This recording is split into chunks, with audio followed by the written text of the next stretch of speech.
వారి శాసనసభ్యులు బహిరంగంగా ప్రకటనలు చేస్తూ ఉన్నారు. బీఆర్ఎస్ కార్యాలయాన్ని కూల్చేస్తామని చెప్పి నల్లగొండలో మంత్రి కోమటిరెడ్డి వెంకటరెడ్డి గారు మరి ఆయన ఏ సమయంలో మాట్లాడినో నాకు తెలిసి తప్పదాగే మాట్లాడిండేమో. బహిరంగంగా కేబినెట్ మంత్రి కార్యాలయాన్ని కూల్చండి అని చెప్పాడు. వరంగల్లో పశ్చిమ శాసనసభ్యులు రాజేంద్ర రెడ్డి గారు ప్రెస్ మీట్ పెట్టి డైరెక్ట్గా మేము కూలుస్తాం, ఏం చేస్తారో చేసుకోండి అని చెప్పి బహిరంగంగా ప్రెస్ మీట్లోనే ప్రకటించాడు. ఇవాళ రాజశేఖర రెడ్డి గారు ముఖ్యమంత్రి ఉన్నప్పుడు కూడా వారి పార్టీకి కూడా భూ కేటాయింపులు జరిగినాయి.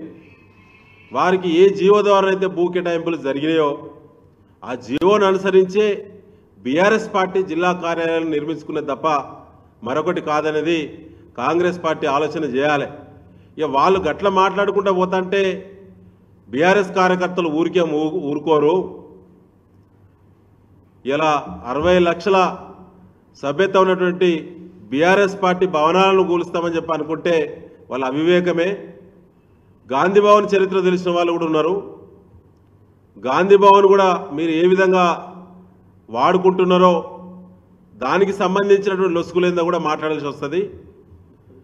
ఇప్పటికీ ఆనాటి లీజ్ అగ్రిమెంట్స్ ఇప్పటికీ వ్యాలిడా ఇన్వాలిడా ఆత్మవిమర్శ చేసుకోవాలి కాంగ్రెస్ పార్టీ. ఖమ్మంలో కానీ కరీంనగర్లో కానీ అనేక జిల్లాల్లో కూడా పార్టీ కార్యకలాపాలకు మాత్రమే వినియోగించాల్సినటువంటి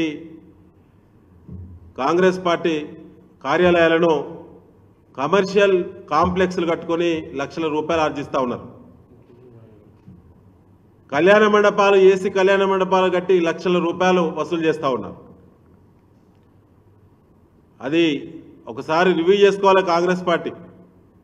కార్యాలయాల కూల్చివేత నల్లగొండకు వరంగల్కే పరిమితమా? అది బీఆర్ఎస్ పార్టీకే పరిమితం అయిద్దా? మా పార్టీ కార్యాలయాన్ని మీరు టచ్ చేస్తే మీ కార్యాలయాలను కూడా టచ్ చేస్తారనే విషయాన్ని గులాబీ దళం చేతులు ముడుచుకొని ఊరుకోదనే విషయాన్ని కాంగ్రెస్ పార్టీ ఆలోచించాలని చెప్పి ఈ సందర్భంగా హెచ్చరిస్తా ఉన్నాం.